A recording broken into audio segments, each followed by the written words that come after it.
Hello दोस्तों, कैसे हैं आप सब। तो दोस्तों, थिम्पू जो है वो भूटान देश की कैपिटल है और भूटान देश जो है वो काफी समय तक पूरे विश्व से अछूता रहा था। ऐसा इसलिए क्योंकि इस देश में फॉरेन लोगों की आवाजाही पर मनाही थी, मतलब यहाँ पर टूरिस्ट नहीं आ सकते थे। पर समय के साथ चीजें बदली और भूटान ने ये रूल बदल दिया और फिर टूरिस्ट जो हैं वो भूटान में जाने लगे। आज के समय में सबसे ज्यादा टूरिस्ट जो हैं भूटान में वे इंडिया से ही आते हैं। और अभी आपको पता ही होगा कि रिसेंटली उन्होंने SDF चार्जेस भी इंडियंस के ऊपर लगा दिए हैं। पर यहाँ पे मैं आज आपको थिम्पू शहर पूरा का पूरा घुमाने लाया हूँ। अब जो थिम्पू शहर है वहां पे तीन मुख्य चीजें हैं, तीन मुख्य आकर्षण हैं जिनको देखने के लिए दूर दूर से लोग आते हैं। जिसमें सबसे पहला आकर्षण है बुद्धा डॉडेन्मा स्टैचू, दूसरा आकर्षण है सिंतोखाजोंग और तीसरा है नेशनल मेमोरियल चोटन। तो आज मैं अपनी वीडियो में इन तीन जगह को आपके सामने लेके आऊंगा और देखते हैं कैसा है बुद्धा डॉडेन्मा स्टैचू, सिंतोखाजोंग और नेशनल मेमोरियल चोटन। तो चलिए शुरू करते हैं। तो दोस्तों, बुद्धा डॉडेन्मा स्टैचू जो है वो थिम्पू से लगभग 8 किलोमीटर की दूरी पर है और मैंने ये डिसाइड किया कि मैं सुबह सुबह ही इस स्टैचू को विजिट करूंगा क्योंकि दिन के समय में यहाँ पे काफ़ी भीड़ हो जाती है। और इसके लिए मैं सुबह 6 बजे उठ गया था और मैंने पैदल ही बुद्धा डॉडेन्मा स्टैचू की तरफ अपने कदम बढ़ा दिए। और ऐसा इसलिए क्योंकि रास्ते में दिखने वाली चीज़ों को मैं निहारना चाहता था और बस अपने मन में बसा लेना चाहता था। और सबसे पहले मुझे मिला रास्ते के दौरान एक बहुत ही खूबसूरत हिंदू मंदिर। तो चलिए देखते हैं ये हिंदू मंदिर कैसा था। तो दोस्तों, इस समय मैं अभी एक मंदिर के बाहर खड़ा हूँ और भूटान में वैसे तो आपको सिर्फ बुद्धिस्ट टेम्पल देखने को मिलेंगे, पर ये इकलौता हिंदू मंदिर मुझे थिम्पू में मिला। तो आइए चलिए अभी मैं आपको दिखाता हूँ। तो दोस्तों, ये जो मंदिर था बहुत ज़्यादा सुंदर था और मैं आपको बताना चाहूँगा कि इसका कंस्ट्रक्शन जो है वो कुछ मिलता है हिमाचल में जैसे मंदिर होते हैं, पहाड़ों में स्थित मंदिर। देखिए ये 3 टियर आर्किटेक्चर, तो काफ़ी सुंदर आर्किटेक्चर था और मुझे ऐसा लग रहा था कि मैं हिमाचल में ही आ चुका हूँ। तो अभी आप इस मंदिर को देखिए, इसका डिज़ाइन आर्किटेक्चर देखिए, बहुत ही सुंदर कारीगरी की गई है और पहाड़ों के बीच में स्थित ये मंदिर बहुत ही ज़्यादा खूबसूरत था। मैं आपको बताना चाहूँगा कि इस मंदिर के अंदर की खास बात ये थी कि इसमें सभी देवी देवताओं की मूर्ति रखी हुई थी। और सबसे मुझे जो अजीब चीज़ लगी वो ये थी कि इस मंदिर के अंदर इस देश के राजा जो हैं, प्राइम मिनिस्टर जो हैं, उनकी भी मूर्ति लगी हुई थी। तो ये देखिए पूरे के पूरे थिम्पू शहर का नज़ारा इस मंदिर से, और कितना खूबसूरत है ये। तो बुद्धा डॉडेन्मा स्टैचू के लिए मैंने अपने आगे का सफ़र शुरू किया और बुद्धा डॉडेन्मा स्टैचू बिल्कुल मेरी नज़र के सामने चल रहा था। और ये जो आप बिल्कुल लास्ट झंडा देख रहे हैं, लोकल लोगों से पूछने पे पता चला कि यहाँ पे एक साइकिलिंग का ट्रैक है और ये एक जंगल का रास्ता है जो बिल्कुल बुद्धा डॉडेन्मा स्टैचू के नीचे से निकलता है। तो बस मैंने यही रास्ता लिया और कुछ ही समय में मैं बुद्धा डॉडेन्मा स्टैचू के जस्ट नीचे था। अब जब मैं गेट पर पहुंचा तो मैंने देखा कि सामने लगभग 1000 के आसपास सीढ़ियां हैं और इन्हीं को देखकर मेरा सर चकरा गया और सामने बिल्कुल बुद्धा मुझे दिखाई दे रहे थे। तो थोड़ा कॉन्फिडेंस मुझे आया। मैं आपको बताना चाहूंगा कि बुद्धा तक पहुंचने के लिए आपके पास एक रोड वाला रास्ता भी है और 99.99% टूरिस्ट उसी रास्ते को लेते हैं। पर मैंने डिसाइड किया कि मैं सीढ़ी पे चढ़ के ही बुद्धा तक पहुंचूंगा। अब ऊपर पहुंचने के लिए मुझे लगभग 15 मिनट के आसपास का समय लगा और मैं जैसे तैसे करते हांफते ऊपर तक पहुंचा। पर जैसे ही मुझे भगवान बुद्ध के दर्शन हुए, मेरी सारी थकान दूर हो गई। इतना सुंदर नज़ारा, आसपास एकदम पीसफुल, कोई नहीं है। और जो सामने 2 लोग आप चलते हुए देख रहे हैं वे लोकल लोग हैं जो यहाँ पे देखरेख का काम करते हैं। और आसपास कोई टूरिस्ट नहीं था, कोई भीड़ नहीं थी, एकदम शांत नज़ारा। पहाड़ों की गोद में बैठा बुद्धा डॉडेन्मा का ये स्टैचू सचमुच में बहुत ज़्यादा पीसफुल था। तो बुद्धा डॉडेन्मा स्टैचू के पास पहुंचने पर मुझे पता चला कि स्टैचू के नीचे ये जो बिल्डिंग आप देख रहे हैं ये एक मंदिर है। तो बस मैं इस मंदिर में एंटर हुआ और पता चला कि अंदर फोटोग्राफी अलाउड नहीं है। तो शीश नवाया, पूजा की और बाहर आ गए। और बाहर आने के बाद ये मुझे बहुत ज़्यादा खूबसूरत मूर्तियाँ और चौटन दिखाई दिए, तो मैंने इनकी फ़ोटो ले ली। पर मैं आपको बताना चाहूँगा कि जब मैंने आसपास के इलाके में बुद्धा डॉडेन्मा स्टैचू के आसपास घूमना शुरू किया तो मुझे दिखाई दिया कि ये बहुत सारी ये जो खूबसूरत मूर्तियाँ हैं ये बिल्कुल स्टैचू के आसपास मौजूद हैं। और ये देखिए सामने पूरा का पूरा जो थिम्पू शहर है उसका नज़ारा आपको बुद्धा डॉडेन्मा स्टैचू से मिल जाएगा।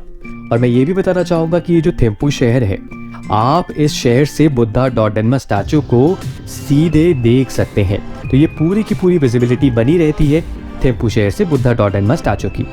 और मैं आपको ये भी बताना चाहूँगा कि वाया रोड भी आप यहाँ तक आ सकते हैं। और अभी जो ये आप सामने गेट देख रहे हैं वहाँ पे कार भी खड़ी है और यही है एंट्री गेट बुद्धा डॉडेन्मा स्टैचू के लिए। तो बुद्धा डॉडेन्मा स्टैचू से आपको पूरे के पूरे थिम्पू शहर का नज़ारा दिखाई देगा। पर यहाँ पे मैं आपको एक फैक्ट बताना चाहता हूँ। आप जो नीचे सड़क देख रहे हैं, मैं इस सड़क तक पैदल पहुँचा था और मुझे पहुँचने को लगा था लगभग 1 घंटा। और बस यहीं से मैंने आगे सिमतोखा जोंग के लिए गाड़ी ली थी जिसका चार्ज मुझे लगा था लगभग 250 रुपये। तो बुद्धा डॉडेन्मा स्टैचू से मैंने नीचे उतरना शुरू कर दिया था और नीचे उतरने के लिए मुझे लगभग 1 घंटे का समय लगा था। तो 1 घंटे की उतराई के दौरान जो चीज़ें मैंने देखी शायद मैं ज़िंदगी में उनको कभी भुला नहीं पाऊंगा।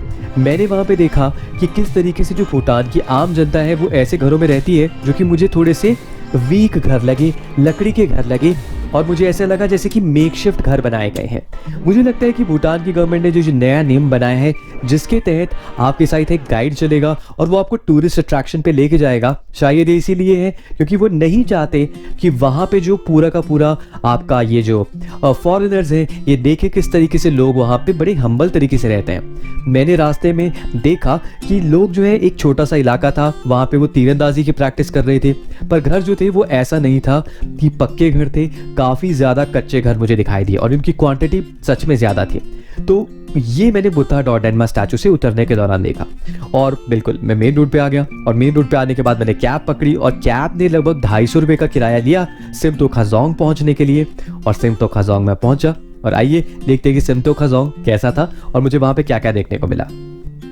तो जोंगो में जोंग सिमतोखा जोंग बहुत ज़्यादा ब्यूटीफुल। मैं आपको बताना चाहूँगा कि मैंने भूटान में काफ़ी जोंग घूमे, पर मेरे ख्याल से सिमतोखा जोंग का ना तो कोई तोड़ था, ना कोई तोड़ है और ना होगा। बहुत बहुत ज़्यादा ब्यूटीफुल, बहुत ज़्यादा एस्थेटिक, बहुत ज़्यादा सुंदर। और इसके अंदर का नज़ारा मैं आपको बताना चाहूँगा कि बहुत बहुत खूबसूरत था। तो सिमतोखा जोंग अगर आप आएँ, थिम्पू आएँ तो सिमतोखा जोंग तो ज़रूर विजिट करें। और ये है सिमतोखा जोंग के बाहर का नज़ारा। और मैं आपको बताना चाहूँगा कि साफ़ सफाई का पूरा आपका भूटान में ध्यान रखा जाता है, तो आपको आसपास कचरे का एक दाना तक नहीं मिलेगा। और एक और चीज़ आप पाएंगे कि खुले में काफ़ी बच्चे यहाँ पे आपको पढ़ाई करते हुए दिखेंगे। तो ये जो है ये एक स्टडी सेंटर भी है, सिमतोखा जोंग एक स्टडी सेंटर भी है और काफ़ी फेमस स्टडी सेंटर है। मॉन्क्स जो है यहाँ पे पढ़ाई करने के लिए काफ़ी भूटान के डिफरेंट कोनों से आते हैं। साथ ही मैं आपको बताना चाहूँगा कि आसपास का नज़ारा लेने के बाद और थोड़ी देर आराम से गार्डन में बैठने के बाद मैं जो है अंदर एंटर हुआ सिमतोखा जोंग के। और अंदर जो नज़ारे में आपको मिले बहुत सुंदर। चलिए मैं आपको थोड़े से नज़ारे दिखाता हूँ। हाय गाइस, हम घूम रहे हैं सिमतोखा जोंग में और यहाँ पे अंदर कैमरा अलाउड नहीं है, तो मैंने सिक्योरिटी गार्ड से पूछा है तो बाहर कैमरा अलाउड है। तो जस्ट मैं आपको दिखाता हूँ कि कैसा व्यू है यहाँ। तो सिमतोखा जोंग में वैसे तो अंदर फोटोग्राफी और वीडियो वर्क अलाउड नहीं है, पर मैंने गार्ड से पूछ लिया था कि क्या मैं सिमतोखा जोंग के आसपास ये जो गलियारे हैं क्या इनकी वीडियो बना सकता हूँ। तो उन्होंने मुझे बोला कि बेशक आप बना सकते हैं और बनाइए। और सबसे ख़ास बात ये थी कि पूरे के पूरे सिमतोखा जोंग में एक भी टूरिस्ट नहीं था। तो मैंने बहुत ही सही टाइम चुना था सिमतोखा जोंग को विज़िट करने के लिए। तो बस सिमतोखा जोंग को मैंने विज़िट किया और आप एक बार डिज़ाइन आर्किटेक्चर देखिए और पीसफुलनेस देखिए इलाके की। आपको बिल्कुल आसपास एक धूल का कण नहीं मिलेगा, कुछ नहीं मिलेगा। सिर्फ और सिर्फ आपको यहाँ पे मिलेगी शांति, शांति और शांति। और खूबसूरती के तो क्या ही कहने, आप खुद देखिए। ये है भूटान का ऑथेंटिक डिज़ाइन आर्किटेक्चर, ये है सिमतोखा जोंग और इससे ब्यूटीफुल जोंग सचमुच में कोई नहीं है। बहुत ही खूबसूरत, बहुत ही शानदार। तो बस पूरे सिमतोखा जोंग को अंदर से देखने के बाद मैंने फिर अपना आगे का सफ़र शुरू किया मेन थिम्पू शहर के लिए। थिम्पू पहुंचने के बाद मैंने नेशनल मेमोरियल चौटन देखने का मन बनाया, पर जब मैं वहाँ पे पहुंचा तो मुझे पता चला कि टिकट्स जो है वो 1000 रुपीज़ की हैं। तो अब ये जो चौटन है ये मुझे सामने से पूरी तरीके से दिखाई दे रहा था। अब मैंने दिन में बुद्धा डॉडेन्मा स्टैचू और सिमतोखा जोंग में मैंने पूरा घूमा था और आसपास का पूरा इलाका घूमा था, अंदर से भी देखे थे। तो बाहर से जब मुझे लगा कि मैंने पूरा देख लिया है तो मैं बिल्कुल अंदर नहीं गया और उसके बाद मैंने एक दूसरी जगह गया। मैं गया स्पोर्ट्स ग्राउंड थिम्पू शहर का और ये बहुत ज़्यादा खूबसूरत था, बहुत ज़्यादा बड़ा था। यहाँ पे एथलीट्स जो हैं थिम्पू शहर के वो ट्रेनिंग करते हैं। अब खासियत देखिए आप इस ग्राउंड की, साथ में ये नदी बह रही है, कल कल करती नदी, एकदम साफ सुथरी। आपको यहाँ पे प्लास्टिक का एक पैकेट नदी में दिखाई नहीं देगा। और नदी के जस्ट किनारे पे देखिए कितना ज़्यादा बड़ा और कितना ज़्यादा खूबसूरत ये ग्राउंड है। भूटान की गवर्नमेंट ने एथलीट्स की फैसिलिटी के लिए ये पूरा का पूरा जो है ग्राउंड बनाया था। मैं आपको बताना चाहूँगा कि आपको भूटान में काफ़ी फुटबॉल ग्राउंड्स भी देखने को मिलेंगे थिम्पू में ही। तो स्पोर्ट्स के प्रति काफ़ी जागरूकता है वहाँ पे लोगों की। तो बस आगे यहाँ से मैं चला अपने घर की तरफ और उसके बाद अब देखते हैं घर का नज़ारा। तो हेलो गाइस, तो चलिए मैं आपको अपने अपार्टमेंट जो है मैंने यहाँ पे जो लिया है थिम्पू में उसका नज़ारा दिखाता हूँ। तो चलिए, तो यहाँ पे देखिए ये है मेन हॉल और यहाँ पे देखिए आपको सोफे मिल जाएंगे, आपको टेलीविज़न मिल जाएगा और हाँ आपको यहाँ पे गरम हीटर भी मिलेगा और पानी भी गरम मिलेगा। तो बहुत ही ज़्यादा कंफर्टेबल। और ये है हमारी किचन एंड चलिए मैं आपको सामान दिखाता हूँ यहाँ पे क्या क्या है। ये देखिए ये है इंडक्शन स्टोव और ये है बर्तन वगैरह और ये है चावल पकाने के लिए, ये है बर्तन, है ना। तो सारा सामान आपको किचन का यहाँ पे मिल जाएगा। आपको केटल भी मिलेगी, चाकू भी मिलेगा और ज़रूरत का सारा सामान यहाँ पे मिलेगा। और बिल्कुल ये बहुत बड़ा एक प्लस पॉइंट है। तो चलिए आपको और सामान दिखाता हूँ। ये देखिए यहाँ पे आपको कैसरोल वगैरह भी मिल जाएगा और साथ ही साथ आपको बर्तन ग्लास वगैरह भी मिल जाएंगे। तो किचन में आप देखेंगे कि सारा का सारा सामान है, चिमनी भी है और गर्म पानी का गीज़र भी है, सब कुछ है यहाँ पे। तो चलिए अब मैं आपको अपने रूम्स की तरफ ले चलता हूँ। थोड़ा लॉक फंस रहा है यहाँ पे, चलिए खुल गया। तो चलिए देखते हैं कि यहाँ पे रूम्स वगैरह कैसे हैं। और आइए सबसे पहले मैं आपको अपना रूम दिखाता हूँ, है ना। तो ये है मेरा रूम और देखिए बेड कितना ज़्यादा क्लीन है, कितनी ज़्यादा सफाई के साथ यहाँ पे रखा गया। और ये देखिए मैं शीशे में खुद को देख रहा हूँ। हेलो। तो बिल्कुल ये जो है कमरा बहुत ज़्यादा क्लीन है। वार्डरोब देखिए, आपका टॉवल है यहाँ पे रखा हुआ, आपका हैंगर है यहाँ पे रखा, ज़रूरत का सारा सामान है ना। तो चलिए आपको दूसरे कमरे भी दिखा देते हैं क्योंकि ये एक छोटा कमरा था मेरा और ये एक्चुअली हमारे बाहर का नज़ारा है। देखिए पूरे के पूरे थिम्पू शहर का नज़ारा आपको मेरे पीछे मिल रहा है ना। और कुल मिला के मैं इस अपार्टमेंट को 8 पॉइंट्स दूंगा आउट ऑफ 10। देखिए पूरा थिम्पू शहर मेरे पीछे है ना। और ये जगह नंबर 1 है। दोस्तों मेरा जो दिन था वो थिम्पू में समाप्त हो गया था और मैंने थिम्पू के जितने भी मेजर टूरिस्ट अट्रैक्शन हैं वो सारे के सारे एक दिन में कवर कर लिए थे।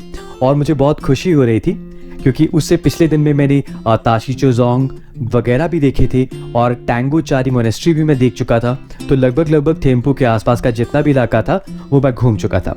पर यहाँ पे मैं आपको बताना चाहूँगा कि मेरे साथ एक बहुत वियर्ड किस्सा हुआ बुद्धा डॉर्डन जो स्टैचू है उसके पास में। मैं आपको बताना चाहूँगा कि जब मैंने पूरा का पूरा इलाका देख लिया था तो उसके बाद यही कोई लगभग 9 बजे के आसपास वहाँ पे टूरिस्ट की जो एंट्री थी वो शुरू हो चुकी थी। मैं आपको बताना चाहूँगा कि जो मेन गेट है बुद्धा डॉर्डन स्टैचू का, वहाँ पे कार वगैरह लगना शुरू हो गई थी और एक कार जो थी वो काफ़ी जल्दी आ गई थी। अब वो कार थी असम से, ठीक है, वो कार थी असम से। मैं बताना चाहूँगा यहाँ पे मैं किसी को जज नहीं कर रहा, है ना। उसमें काफ़ी ज़्यादा जो थे वो टूरिस्ट थे और वो उतरे। और मैं आपको बताना चाहूँगा कि इतना पीसफुल, मैं 2 घंटे से वहाँ पे था। मैं 7 बजे से सुबह वहाँ पे लगभग 9 बजे तक था और इतना पीसफुल इलाका था वो, मैं आपको बता नहीं सकता। पर जैसे ही वो टूरिस्ट जो आए उसके बाद उन्होंने जो बोलना शुरू किया, जो चीखना शुरू किया, दूर दूर तक एक दूसरे को पुकार रहे थे, वो आमी आश्चे आश्चे आश्चे। मतलब जितना भी पीस था इलाके का वो खत्म हो गया। मैं आपको बताना चाहूँगा कि दूर दूर तक केवल उन्हीं की आवाज़ें आ रही थी और ऐसा लग रहा था कि वो लोग सिर्फ शोर शराबा करने आए हैं। उन लोगों को वहाँ का पीस जो था वो उसमें कोई आनंद नहीं आ रहा था शायद से। और मैं ये गुस्से में नहीं कह रहा, ये मेरा फीलिंग नहीं है। मैंने देखा कि किस तरीके से वहाँ पे जो बाकी लोग भी थे जो पीसफुली देख रहे थे, वो भी क्या हो गए थे, वो भी इस चीज़ से डिस्टर्ब होना शुरू हो चुके थे। तो मैं एक बात कहना चाहूँगा, और ये टाइम एंड अगेन होता आया है, अगर आप मान लीजिए कहीं घूमने जाते हैं तो वहाँ पे आप उनके कल्चरल वैल्यूज़ का आदर कीजिए, सम्मान कीजिए, उस जगह को आदर सत्कार दीजिए। मैं आपको बताना चाहूँगा कि जब मैं भूटान घूम रहा था तो टाइम एंड अगेन भूटान में सिर्फ एक इशू मुझे भूटान के जो लोग थे वो गिना रहे थे। और वो क्या इशू था? वो इशू ये था कि जो उनका डोचुला पास है वहाँ पे एक टूरिस्ट जो था वो खड़ा हो गया था, इंडियन टूरिस्ट था, और इससे सभी आहत हुए। तो टूरिस्ट बन के हम जाते हैं, हमको वहाँ पे उनके कल्चर को जो है वो बहुत ज़्यादा सलीके से वहाँ पे फॉलो करना है। हमको बिल्कुल कुछ ऐसा नहीं करना है कि इससे बाकी लोग जो हैं वो डिस्टर्ब हों। मैं आपको बताना चाहूँगा कि उनका जो शोर था वो बिल्कुल, मेरे को तो बिल्कुल भी अच्छा नहीं लगा, है ना। पर इसका क्या मतलब सारे टूरिस्ट ऐसे होते हैं? नहीं होते। मैं तो इतने पीसफुल लोगों के साथ भी घूमा हूँ जो बस मेरे साथ बैठ गए, आसमान निहारा, नदियाँ निहारी, हवा को महसूस किया। और बस यही तो है ट्रैवल का मज़ा, कि आप नेचर को महसूस करते हैं, नेचर को फील करते हैं, वहाँ की लोकल चीज़ों का आनंद उठाते हैं और पूरा का पूरा जगह घूमते हैं। तो यही है घूमने का आनंद। अब कुछ लोग इसको डिफरेंट तरीके से लेना चाहते हैं, पर वो तरीका आप देख लीजिए कि आसपास के लोगों को भी रास आए। तो चलिए इसी के साथ मैं अपना वीडियो ख़त्म करता हूँ, और यही मैं बोलना चाहूँगा कि जो घूमे वही पहाड़ी दोस्तों। इसी के साथ जय हिंद, जय भारत दोस्तों।